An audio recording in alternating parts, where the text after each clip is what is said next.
Hello students, আমি তোমাদের প্রিয় নীতিশ স্যার জ্ঞানজ্যোতি কোচিং সেন্টারের পক্ষ থেকে তোমাদের প্রত্যেককে জানাই স্বাগত। তো স্টুডেন্টস, আজকে আমি তোমাদের সঙ্গে আলোচনা করব CBCS 6 semester CC14 history honours suggestion 2024 নিয়ে।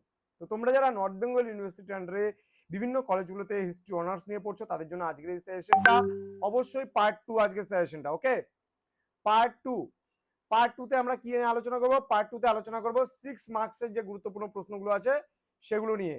লাস্ট পার্ট 1 এ আমি আলোচনা করেছিলাম তোমাদের 3 মার্কসের গুরুত্বপূর্ণ কোশ্চেনগুলো নিয়ে। আজকে আলোচনা করব 6 মার্কসের যে প্রশ্নগুলো রয়েছে সেগুলো নিয়ে। কি কি প্রশ্ন আছে সেগুলো দেখার আগে তোমাদেরকে বলবো, যারা এখনো আমাদের অফিসিয়াল ইউটিউব চ্যানেলটিকে সাবস্ক্রাইব করনি তারা অবশ্যই চ্যানেলটিকে সাবস্ক্রাইব করে পাশে থাকা বেল আইকন অল প্রেস করে দাও, যাতে নেক্সট টাইম থেকে কোনো ভিডিও আপলোড করলে তার নোটিফিকেশন তুমি সবার আগে পেতে পারো।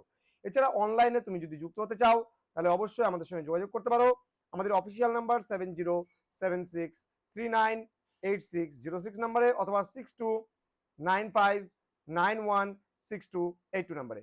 তোমাদের একটা পেপারের নোটস যদি তোমরা নিতে চাও তাহলে তার জন্য কোর্স ফি পড়বে মাত্র 500 রুপিস, এবং তোমরা যদি পুরো কোর্সটা নিতে চাও তাহলে 1500 রুপিস। দুটো পেপার নিতে চাইলে 1000 রুপিস তোমাদের কিন্তু পড়ছে। তো স্টুডেন্টস, দেরি কিসে, যোগাযোগ করতে পারো আজই যাদের কাছে এখনো পর্যন্ত কোনো নোটস নেই। চলো শুরু করছি আজকের সেশনটা। 6 মার্কসের জন্য তোমরা কি কি পড়বে? Write an essay on Wilson's 14 points. Question number 2. Analyze the political causes of Russian Revolution of 1905 AD. Next question. Write a note on the basic principles of socialism. Then discuss about the different types of socialism.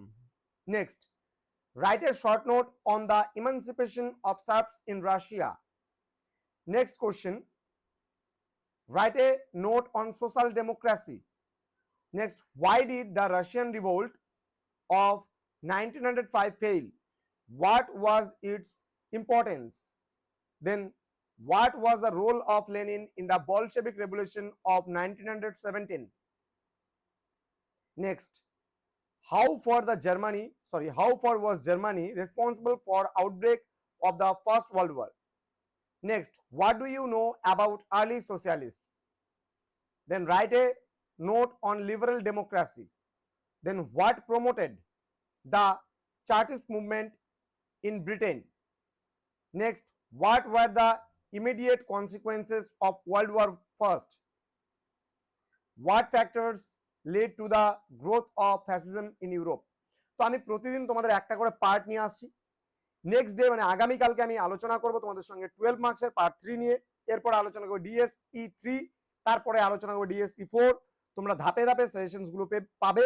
তো চ্যানেলটিকে subscribe করে পাশে থাকা bell icon all press করে রাখো, এবং তোমরা তোমাদের ফ্রেন্ডদের সঙ্গে আজকের এই ক্লাসটি অবশ্যই শেয়ার করো। দেখা হচ্ছে খুব তাড়াতাড়ি পরবর্তী ক্লাস নিয়ে। তোমরা প্রত্যেকে ভালো থেকো, সুস্থ থেকো। Thank you so much. Thanks for watching. After all, thank you.